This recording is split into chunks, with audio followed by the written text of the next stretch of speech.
E agora eu vou falar, já que eu já falei de PCR, vou falar de sequenciamento para vocês. O que é sequenciamento na frase mais simples que eu possa passar para vocês aqui?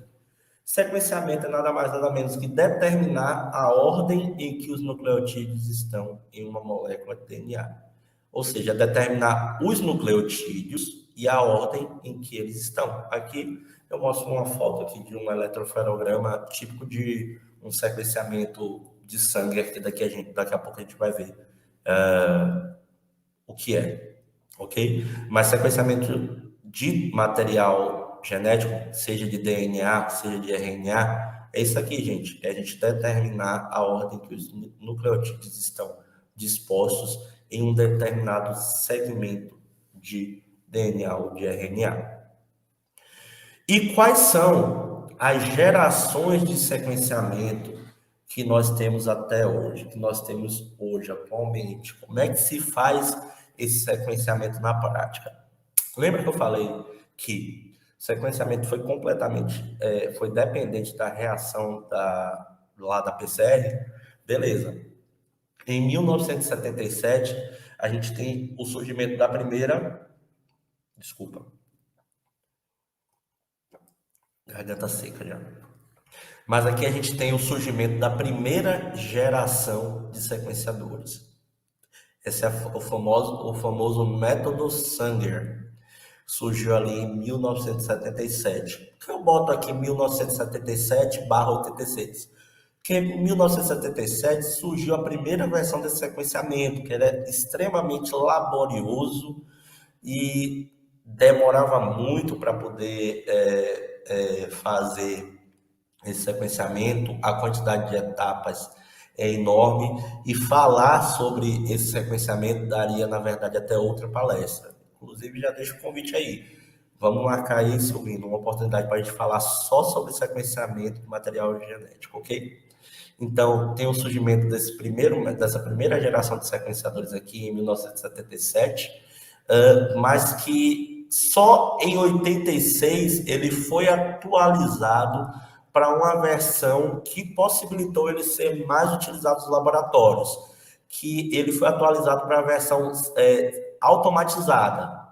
Enquanto que na primeira versão a gente tinha todo o trabalho de correr um gel e ir determinando as bases na mão, aqui em 86 a gente tem um processo já automatizado, em que conseguiram montar um sistema que com nucleotídeos marcados que emitiam uma fluorescência, e quando esses nucleotídeos passavam por um capilar, eles basicamente, em linhas gerais, é isso, gente. Esses nucleotídeos passavam por um capilar, eles emitiam uma luz e tinha um detector de luz, um detector dessa emissão de luz, que ia ali, ó, determinando qual era a base que tinha acabado de ser sequenciada.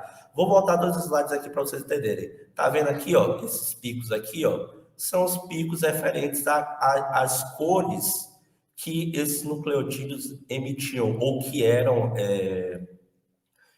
captadas pelo equipamento de Sanger automatizado. Então, ao você ver esse famoso aqui, isso aqui é um eletroferograma, gente. Então, ao ver esse eletroferograma, você tinha a possibilidade de determinar quais eram as bases nucleotídicas que estavam sendo sequenciadas, ok? Então, a gente tem aqui esse método, foi a primeira geração de sequenciadores, mas que só conseguia sequenciar mais ou menos 500 a 900 pares de base, ok? Então, isso foi uma limitação que depois vocês vão entender. Por isso, o projeto Genomando, ele demorou tanto para ser finalizado, por conta do fato de que nós estávamos aqui, ó, gente, nessa primeira geração de sequenciadores em que ela não era boa para a geração de grandes quantidades de dados, ok? A segunda geração, gente, vocês vão encontrar aí nos artigos, na literatura, como Next Generation Sequence. A segunda geração, ela é marcada, ela foi um divisor de águas dentro dessa história do sequenciamento genômico. Por quê? que a partir daqui a gente entrou na era de geração de grandes quantidades de dados genômicos. Qual a característica, em linhas gerais, dessa segunda geração de sequenciamento? Os fragmentos que podem ser sequenciados são bem menores. Se parar para analisar, no método de Sanger, a gente tem de 500 a 900 pares de base. No NGS, a gente vai poder sequenciar no máximo 300 pares de base. Então, o DNA precisa ser todo picotadinho, gerar essas, são chamadas de reads. Então, a gente vai ter essas sequências e, por sobreposição de várias sequências, a gente acaba gerando uma sequência comum que é o resultado do sequenciamento ou a determinação da ordem de todos os nucleotídeos do organismo que a gente está estudando.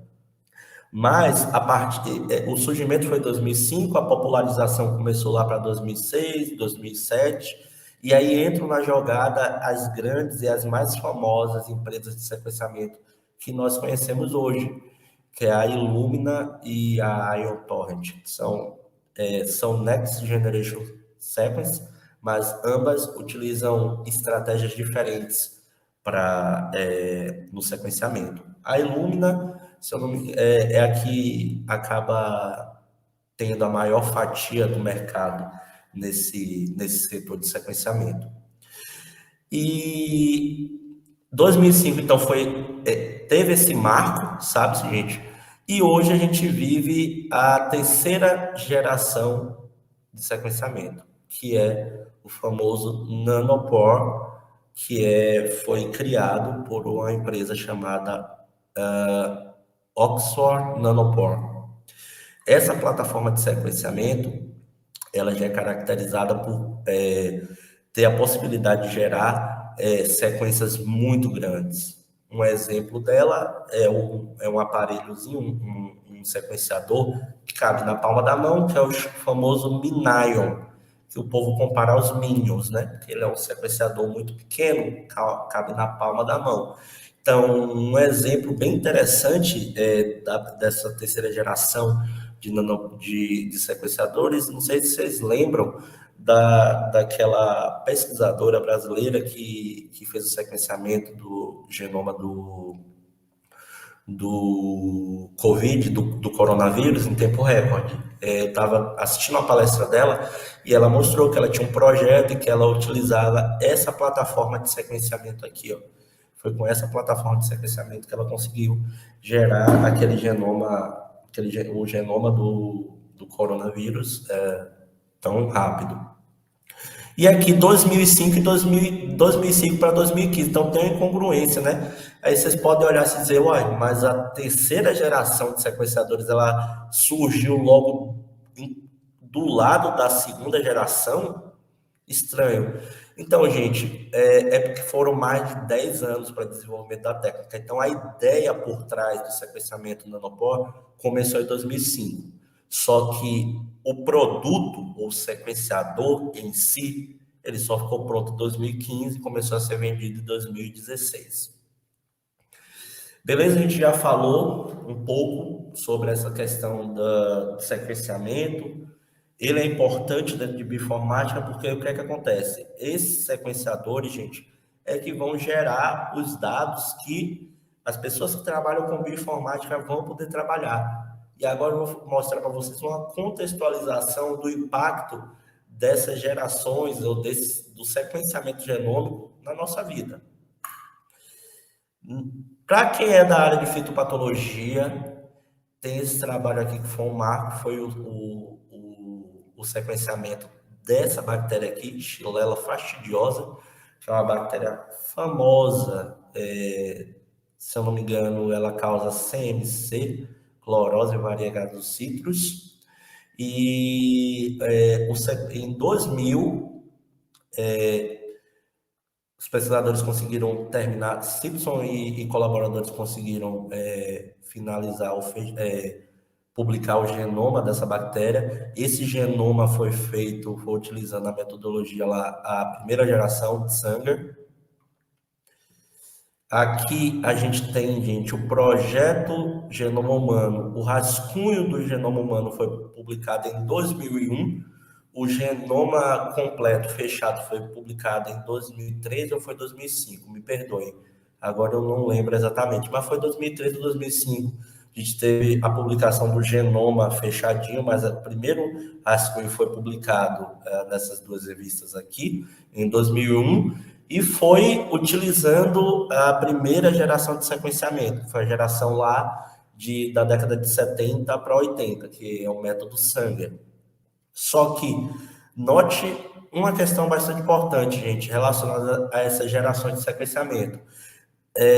O projeto Genoma Humano ele começou a ser idealizado em meados de 84 para 86 e começou efetivamente em 90, 89 para 90. Então a gente demorou 10 anos para fazer sequenciar o genoma, para fazer o genoma da espécie humana. Então foram 10 anos, por conta do fato de que a plataforma, a primeira geração de sequenciamento, ela é extremamente laboriosa e demorada, só consegue sequenciar de 500 a 900 pares de base, enquanto que a próxima geração, a NGS, ela sequencia pedaços muito menores, mas ela é chamada de high throughput. Por quê? Porque ela tem uma alta capacidade de sequenciar essas várias reads pequenas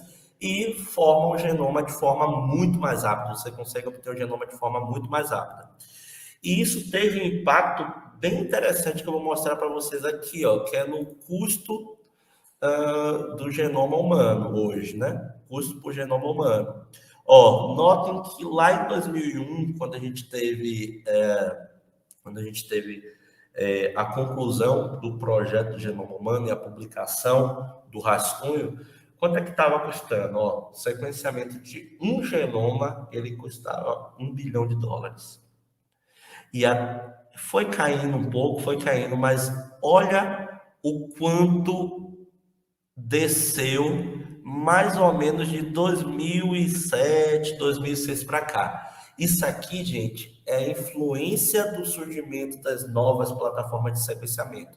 De fato, sequenciar por NGS, apesar dos equipamentos serem caros e tudo mais, mas o custo por base acaba sendo bem menor. Você consegue sequenciar mais coisas, você consegue gerar mais dados, mais informação em um espaço de tempo mais curto. Desculpa. Então, o que é que aconteceu? O surgimento e o estabelecimento dessas novas gerações de sequenciamento fez com que despencasse o valor do genoma humano, custo por genoma humano. E hoje a gente está, mais ou menos aqui, os dados do ano passado, esses dados aqui, gente, podem ser encontrados no NCBI. Então, hoje a gente tem 2021, um genoma humano custando menos que $1.000. Então, foi uma queda absurda em 20 anos, né, de desenvolvimento dessas plataformas. Então, gente, bora lá. Vou falar sobre uma questão muito importante. Ó, a gente teve o desenvolvimento das plataformas de sequenciamento, das gerações. A gente está numa fase que a gente tem possibilidade de gerar uma grande quantidade de dados genômicos para a gente deixar os bioinformáticos de cabeça em pé para trabalhar, para analisar muita coisa. E onde é que essa informação é guardada, gente? Essa informação é guardada dentro dos bancos de dados. Então, a gente tem aqui as bases de dados biológicas, que elas podem agrupar tanto dados de estrutura de proteínas, que são gerados a partir de métodos de cristalografia, raio-x, por aí vai. A gente tem bancos de dados de proteína, esse SwissProt é um que eu já usei muito, ProCyte também já usei, que são dados de sequência de proteína que servem para a gente caracterizar sequências nossas com base em coisas que já estão lá, que já foram feitos experimentos e que já tem lá sítios de fosforilação determinados e por aí vai.